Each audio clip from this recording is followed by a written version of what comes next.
Dear viewers, কেমন আছেন আপনারা? সবাই নিশ্চয়ই ভালো আছেন এবং নিরাপদে আছেন। দেখেন, আজকে আমরা আলোচনা করব আপনাদের সাথে চাকরির পরীক্ষায় বিগত 10 বছরে আসা নিবন্ধনের প্রশ্নসমূহ নিয়ে, এবং প্রত্যেকটা ভিডিওতে আমি অত্যন্ত গুরুত্বপূর্ণ 5-6টা 7টা করে অঙ্ক সমাধান করে দিই। আপনারা অবশ্যই প্রথম থেকে শেষ অবধি মনোযোগ সহকারে ভিডিওটা দেখবেন। আর যারা সাবস্ক্রাইব করেননি মাস্ট বি সাবস্ক্রাইব করে দিবেন, আর ফেসবুক থেকে দেখে থাকলে ফলো দিয়ে রাখেন। তো দেখেন, 1 নম্বর অঙ্কটাতে কি বলা হচ্ছে একটি আয়তকার ঘরের দৈর্ঘ্য প্রস্থের 1.5 গুণ, এর ক্ষেত্রফল 294 বর্গমিটার হলে পরিসীমা কত? আপনারা সহজ অঙ্কগুলো করতে পারলেও এই ধরনের মিড লেভেলের অঙ্ক কিন্তু অনেকেই করতে পারে না অনেক সময়, এর সূত্র না জানা থাকার কারণে। ওকে, তো দেখেন আমি একটু বলি, একটা আয়তকার ঘরের দৈর্ঘ্য, তাহলে আমি একটা আয়ত আঁকি। নিশ্চয়ই আপনারা আয়ত চেনেন, এটা হলো একটা আয়তাকার ধরেন ঘর। ওকে, বলা হচ্ছে আয়তাকার ঘরের দৈর্ঘ্য প্রস্থের 1.5 গুণ। তার মানে আমি ধরে নিলাম প্রস্থ x আর দৈর্ঘ্য তাহলে 1.5 গুণ। কত? 1.5 গুণ মানে হচ্ছে 1.5 বা 3x বাই হচ্ছে 2। খেয়াল করেন, এই 3/2কে কিন্তু বলা হয় 1.5, তাহলে এটা হলো 1.5 গুণ। তাহলে প্রস্থের 1.5 গুণ, তার মানে প্রস্থ যেহেতু x, তাহলে দৈর্ঘ্য হচ্ছে 3x/2। আমরা এটা ধরে নিলাম শুরুতে। তার মানে আমরা এখানে লিখতে পারি যে ধরি প্রস্থ হচ্ছে কি x আর দৈর্ঘ্য কত? দৈর্ঘ্য হচ্ছে 3x/2। এটা দৈর্ঘ্য আর প্রস্থ ধরে নেওয়া শেষ। এবার কি বলেছে? এই পর্যন্ত আসলাম। বলছে এর ক্ষেত্রফল। আচ্ছা বলেন তো দেখি, আয়তক্ষেত্রের ক্ষেত্রফলের সূত্র কি? তাহলে আয়তক্ষেত্রের ক্ষেত্রফলের সূত্র হচ্ছে কিন্তু দৈর্ঘ্য গুণন প্রস্থ। তাহলে দৈর্ঘ্য গুণন প্রস্থ, তাহলে ক্ষেত্রফলের সূত্র, তাহলে দৈর্ঘ্য কত? দৈর্ঘ্য হচ্ছে 3x/2 ইন্টু প্রস্থ কত? প্রস্থ হচ্ছে x, এটা ক্ষেত্রফল। আচ্ছা বলেন তো ক্ষেত্রফল কত দেওয়া আছে? 294, তার মানে ক্ষেত্রফলের জায়গায় 294 বসাই দিলাম। তাহলে 294 ইকুয়াল টু আমরা করতে পারি কি? তাহলে এই x উপরের, তার মানে 3x² ভাগ হচ্ছে 2। তাহলে এর নিচে 1 আছে, এটা দিয়ে এটাকে গুণ, এটা দিয়ে এটাকে গুণ। তাহলে আমরা করতে পারি 3x² ইকুয়াল টু 294 গুণন 2। তাহলে বলেন তো x² ইকুয়াল টু কী হয়? 294 গুণন 2 ভাগ কত? 3। তাহলে 3 দিয়ে গেলে 3 নং 27, 28 29 2, তাহলে 24, তাহলে 3 8 24। তাহলে বলেন তো x² ইকুয়াল টু 98 দুগুণ 196 হয়। তাহলে আমরা বলতে পারি সুতরাং x ইকুয়াল টু 196কে রুট করলে কত হয়? 14। তার মানে কি বোঝা যাচ্ছে? যে x এর মান হচ্ছে আমাদের 14। তাহলে x এর মান যদি 14 হয়, তাহলে বলেন তো 3x/2 এর মান কত? তাহলে এই যে 3x/2, তাহলে 3 ইন্টু x এর মান 14/2, তাহলে কাটা 7 দুগুণ 14, 3 7 21। তার মানে প্রস্থ হচ্ছে 21। তার মানে আমাদের দৈর্ঘ্য হচ্ছে 21 আর প্রস্থ হচ্ছে 14। তাহলে এবার বলেছে পরিসীমা কত? তাহলে আয়তক্ষেত্রের পরিসীমার সূত্র কি? পরিসীমা ইকুয়াল টু 2 ইন্টু দৈর্ঘ্য যোগ প্রস্থ। তাহলে বলেন তো দৈর্ঘ্য কত পেয়েছি? দৈর্ঘ্য পেয়েছি আমি 21, যোগ প্রস্থ কত পেয়েছি? প্রস্থ পেয়েছি আমি 14। বাংলা ইংরেজি মিশ্রিত হয়ে গিয়েছে, একটু ক্ষমাসুন্দর দৃষ্টিতে দেখবেন। তাহলে 4 আর 1 5, 2 আর 1 3, তাহলে কত হচ্ছে? 35। তাহলে 35 দুগুণ 70, তার মানে আমাদের সঠিক উত্তর হচ্ছে 70 মিটার। ওকে, এবার আমরা 2 নম্বর অঙ্কটাতে চলে যাচ্ছি। 2 নম্বর অঙ্কটা দেখেন, বলা হচ্ছে কি যে পিতা ও পুত্রের বয়সের সমষ্টি 54 বছর এবং অনুপাত 7:2। 10 বছর পরে তাদের বয়সের অনুপাত কত হবে? তো এই অঙ্কটা আমরা ডিটেলসেও করতে পারি বা অপশন টেস্ট থেকেও কিন্তু অঙ্কটাকে আমরা সমাধান করতে পারি। তো আমরা একটু কাজ করব, আমরা একটু মোটামুটি জানার চেষ্টা করব যে অঙ্কটাতে কি বলা হচ্ছে বা কি বলতে চাওয়া হচ্ছে। তাহলে বলা হচ্ছে কিন্তু যে পিতা ও পুত্র এদের কি? এদের সমষ্টি ইকুয়াল কত বলেন তো দেখি? 54। তার মানে এদের বয়সের সমষ্টি, পিতা এবং পুত্রের বয়সের সমষ্টি হচ্ছে 54। এবং অনুপাত, তার মানে পিতা অনুপাত পুত্র, আমি বলতে পারি যে পিতা অনুপাত পুত্র। বলেন তো পিতা অনুপাত পুত্র কত? 7:2। এখন যেহেতু 7:2 হয়েছে, তার মানে আমরা সমষ্টি জানি আর পিতা পুত্র 7:2 জানি। এবার বলেছে 10 বছর পরে তাদের বয়সের অনুপাত কত হবে? আচ্ছা বলেন তো, আমি যদি ধরে নেই যে ধরি পিতার বয়স 7x আর পুত্রের বয়স হচ্ছে 2x, তাহলে আমি কি প্রশ্ন মতে বলতে পারি না যে 7x plus 2x equal to 54? নিশ্চয়ই বলা সম্ভব। তাহলে বলেন তো 9x ইকুয়াল টু 54, তাহলে x ইকুয়াল টু কত? 6 নং 54, তার মানে 6। তাহলে যদি 6 হয় x এর মান, তাহলে বলেন তো দেখি 7x, তার মানে 6 সাথে 42 বছর আর 6 দুগুণ 12 বছর, তাহলে পিতা হচ্ছে 42 আর পুত্র হচ্ছে 12। আমরা বর্তমানেরটা বের করলাম, ঠিক আছে। এবার বলেছে 10 বছর পরে তাদের বয়সের অনুপাত কত? আচ্ছা বলেন তো 10 বছর পরে মানে কি? এর সাথেও 10 যোগ, এর সাথেও 10 যোগ, তাহলে 42 আর 10-এ কত হয়? 52, 12 আর 10-এ কত হয়? 22। এটা হলো 10 বছর পরের অবস্থা। বলছে অনুপাত কত? তাহলে পিতা অনুপাত পুত্র, তাহলে 2 দিয়ে কাটলে 26 দুগুণ 52, যদি 2 দিয়ে কাটি 11 দুগুণ 22, তাহলে 26:11 এর হচ্ছে অ্যান্সার। তো দেখেন আমরা কিন্তু বুঝে বুঝে অঙ্কটা করলাম। তো এই যে আমি বিভিন্ন রকম ইকুয়েশন বিল্ড আপ করছি, অনুপাতগুলোকে ধরছি, তার সাথে এত যোগ করছি, মানে অঙ্ক পড়তেছি প্লাস হচ্ছে অঙ্ক করতেছি, অঙ্কের ট্রান্সলেশন বলে আমি এগুলোকে, যে ইংরেজি শুধু বেঙ্গলি টু ইংলিশে যে ট্রান্সলেশন হয় তা না, বা ইংলিশ টু বেঙ্গলি ট্রান্সলেশন হয় সেটাই শুধু না, অঙ্কেরও ট্রান্সলেশন হয়। জাস্ট অঙ্ক পড়বো আর লিখবো, অঙ্ক পড়বো আর লিখবো। এই দক্ষতা আপনাদেরকে অর্জন করতে হবে অবশ্যই অবশ্যই, এবং এটা একদিনে দুই দিনে হবে না, ধীরে ধীরে ধীরে ধীরে আপনাদেরকে বিল্ড আপ করতে হবে। তো অবশ্যই আমার কাছে ম্যাথের যে কোর্সটা রয়েছে আপনারা ইতিমধ্যেই জানেন, আর যারা জানেন না তাদের জন্য বলছি যে আপনারা 01642702760 এই নাম্বারে যোগাযোগ করে আমার সাথে হচ্ছে কোর্সটা আপনারা নিতে পারেন। এবং 24টা লাইভ ক্লাস প্লাস 12টা রেকর্ডেড ক্লাস হবে। মোট 510 টাকা খরচ হবে এই কোর্সটা করতে। যদি বিকাশে আমাকে পেমেন্ট দিয়ে দেন আপনারা, অবশ্যই কল দিবেন, এই নাম্বারে হোয়াটসঅ্যাপও খোলা রয়েছে, কল দিয়ে কনফার্ম হয়ে আমার সঙ্গে কথা বলে তারপর আপনারা হচ্ছে কোর্সে জয়েন করবেন। এবং কোর্সের সম্পূর্ণ 36টা ক্লাস কিন্তু রেকর্ডেড অবস্থায় থাকবে লাইফ টাইম, আপনারা যখন খুশি তখন সেগুলো দেখে নিতে পারবেন, ঠিক আছে। আর 20টা PDF আপনাদেরকে দিয়ে দেওয়া হবে। এবার আমরা পরের অঙ্কটাতে চলে যাচ্ছি। এই অঙ্কটা দেখেন, খুবই সহজ একটা অঙ্ক। বলা হচ্ছে 1 থেকে 100 এর মধ্যে মৌলিক সংখ্যা কয়টি? আপনারা অনেকেই জানেন যে 1 থেকে 100-এর মধ্যে মৌলিক সংখ্যা আছে কয়টি? 25টি। তো আমি একটু মৌলিক সংখ্যাগুলো সম্পর্কে আলোচনা করি আপনাদের। মৌলিক সংখ্যা থেকে এই প্রশ্নটা ছাড়াও আরও কী কী প্রশ্ন আসতে পারে বিভিন্ন রেঞ্জ দিয়ে, যে 1 থেকে 50-এর মধ্যে মৌলিক সংখ্যা কয়টা আছে, তখন উত্তর হবে 15টা। যদি বলে 1 থেকে 10-এর মধ্যে মৌলিক সংখ্যা কয়টা আছে, উত্তর হবে 4টা। এটা কিভাবে সম্ভব? তো অনেকেই আপনারা জানেন বিষয়টা, তারপরেও আমি একটু রিকল করাচ্ছি আপনাদেরকে।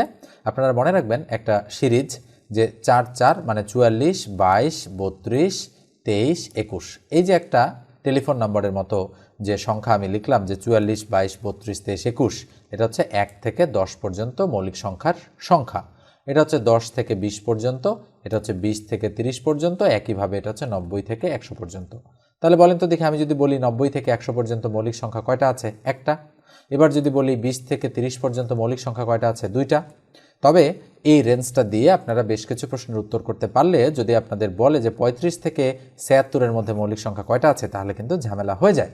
তো এই কারণে আমি বলি যে 1 থেকে 100 পর্যন্ত যে মৌলিক সংখ্যা 25টা রয়েছে সেগুলো আপনারা মুখস্থ রাখবেন, তাহলে সেখান থেকে 1 নম্বর কমন পাওয়ার চান্স আপনাদের বেশি থাকবে।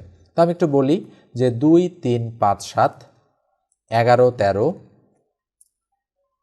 11 13, তারপরে কি 17 19, আমি বলি 23 29, 31 37, 41 43 47, 53 59, 61 67, 71 73 79, 83 89 97।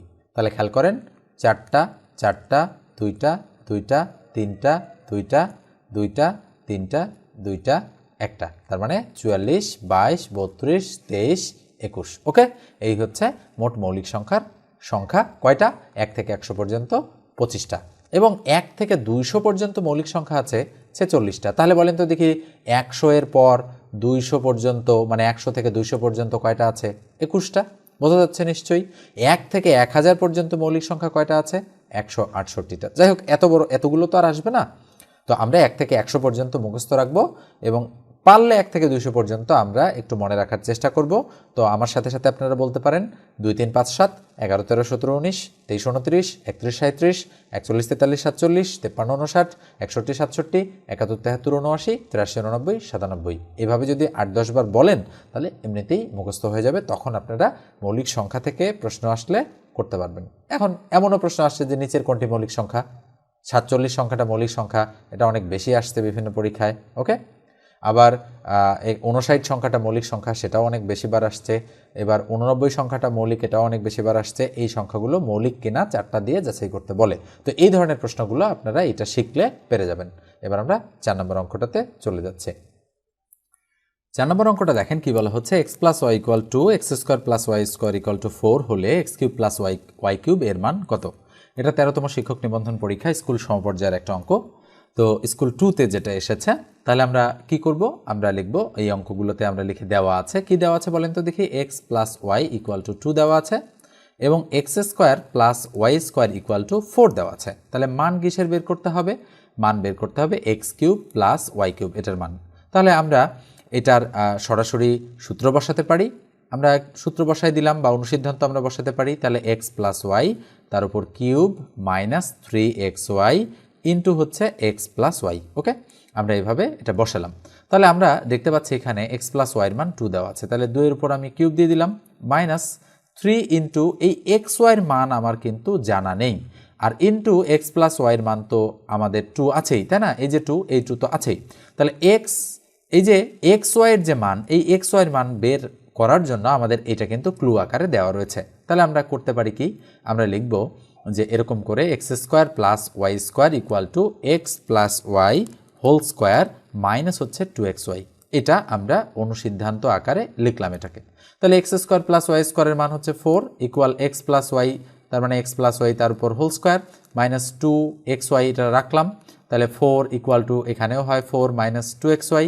আচ্ছা বলেন তো দেখি, এটা যদি এইদিকে আনি তাহলে 2xy প্লাস হয়ে যাচ্ছে, আর 4 এটা এইদিকে আনলে মাইনাস 4 হয়ে যাচ্ছে। তাহলে বা আমরা বলতে পারি 2xy ইকুয়াল টু 0। তাহলে সুতরাং xy এর মান কত হচ্ছে, 0-র নিচে 2 আসলে তো 0 হয়ে যাচ্ছে, তার মানে এটার মান হচ্ছে 0। তাহলে এখন যদি আমরা ক্যালকুলেশন করি তাহলে কি হবে, 2 এর উপর কিউব মানে 8 মাইনাস পুরোটা কি হয়ে যাচ্ছে 0। তাহলে ফলাফল কত হচ্ছে 8, তার মানে আমাদের সঠিক উত্তর হচ্ছে খ। তো এইভাবে আমাদের অঙ্কটা কিন্তু সলিউশন করতে হবে। তো এরপর যে একটু বলি, যারা এখন পর্যন্ত সাবস্ক্রাইব করেননি মাস্ট বি সাবস্ক্রাইব করবেন, আর ভিডিওটাতে একটা লাইক দিতে ভুলবেন না, আর যারা ফেসবুক থেকে দেখছেন ফলো দিয়ে রাখেন। ওকে, এবার আমরা 5 নম্বর অঙ্কটাতে চলে যাচ্ছি। 5 নম্বর অঙ্কটা দেখেন, বলা হচ্ছে কি যে সরল সুদের হার শতকরা কত টাকা হলে যে কোনো মূলধন 8 বছরে সুদে আসলে 3 গুণ হবে। তাহলে কি বলা হচ্ছে যে সরল সুদের হার শতকরা কত টাকা হলে যে কোনো মূলধন 8 বছরে সুদে আসলে 3 গুণ হবে। তাহলে আমরা যেহেতু এখানে কিছুই দেওয়া নাই, শুধু বলা আছে 8 বছর একটা সংখ্যা, আর বলা হচ্ছে সুদে আসলে 3 গুণ হবে, কিন্তু আসলও তো আমরা জানি না। তাহলে আমরা ধরে নিলাম যে ধরি আসল হচ্ছে কত, আমাদের আসল হচ্ছে 100। তাহলে সুদে আসলে 3 গুণ হওয়ার অর্থ কি, তার মানে আমরা বলতে পারি সুদ আসল ইকুয়াল টু কত, 300। তাহলে আসল যদি 100 টাকা হয়, সুদ আসল যদি 300 টাকা হয়, তাহলে কত কয় গুণ হচ্ছে, 3 গুণ হয়ে যাচ্ছে। তাহলে বলেন তো দেখি শুধু সুদ কত টাকা, এখানে সুদ কিন্তু তাহলে 200 টাকা। তাহলে দেখেন আসল 100, সুদ আসল যদি 300 হয়, সুদ 200। তাহলে বলেন তো কয় বছরের সুদ 200 টাকা, তাহলে 200 টাকা হচ্ছে 8 বছরের সুদ। তাহলে প্রতি বছর কত টাকা করে সুদ পেয়েছি আমরা, তাহলে 8 দুগুণ 16, 2 থাকলো 4, 40, 5 8 40, তার মানে কত টাকা করে, 25 টাকা করে সুদ পেয়েছি। তার মানে 25% বা 25 টাকা হচ্ছে আমাদের অ্যান্সার। ঠিক আছে, এবার আমরা পরের অঙ্কটাতে চলে যাচ্ছি। 6 নম্বর অঙ্কটা দেখেন, বলা হচ্ছে চিনির মূল্য 20% কমে গেল, কিন্তু এর ব্যবহার হচ্ছে 20% বৃদ্ধি পেল, এতে চিনি বাবদ ব্যয় শতকরা কত বাড়লো বা কমলো। তাহলে অত্যন্ত গুরুত্বপূর্ণ এই অঙ্কটা। তো আমরা যদি একটা শর্টকাট মেথডের সাহায্যে অঙ্কটা করি তাহলে কিভাবে হবে দেখেন একটু। তাহলে চিনির মূল্য 20% কমে গেল, এর ব্যবহার 20% বৃদ্ধি পেল। তাহলে কমে গেল তার মানে কি মাইনাস, আর বৃদ্ধি পেল তার মানে কি প্লাস। তার মানে আমরা লিখব এ প্লাস বি প্লাস উপরে হচ্ছে এ বি, তার নিচে কত 100। তাহলে এ মানে যেহেতু শুরুটা কমে গেছে তার মানে -20, আর বি মানে +20। তাহলে একটা -20 একটা +20, তার মানে এর জায়গায় আমি -20 বসালাম, প্লাস বি এর জায়গায় আমি +20 বসালাম, প্লাস এর জায়গায় -20 আর বি এর জায়গায় +20। প্লাস তো দিতে হয় না, নিচে 100। তাহলে +20 -20 কাটা যাচ্ছে, তাহলে এই প্লাস থাকলো, আর উপরে কি থাকে, এই শূন্য এই শূন্য এই শূন্য এই শূন্য কাটা, তাহলে 2 দুগুণ 4, তার মানে -4 যেহেতু, তার মানে কয় পার্সেন্ট কমবে, 4% কমবে। যেহেতু মাইনাস এই জন্য কমবে বা কমলো আমরা বলতে পারি। তাহলে 4% কমলো, মানে গ নম্বর অ্যান্সারটা আমাদের রাইট। তো এই হচ্ছে আমাদের 6টা অঙ্ক। ভিডিওটা কেমন লাগলো অবশ্যই আপনারা জানাবেন, আর যদি ভালো লাগে তাহলে অবশ্যই আপনারা কমেন্ট সেকশনে কমেন্ট করতে ভুলবেন না। ঠিক আছে, ধন্যবাদ সবাইকে, ভালো থাকবেন, সুস্থ থাকবেন।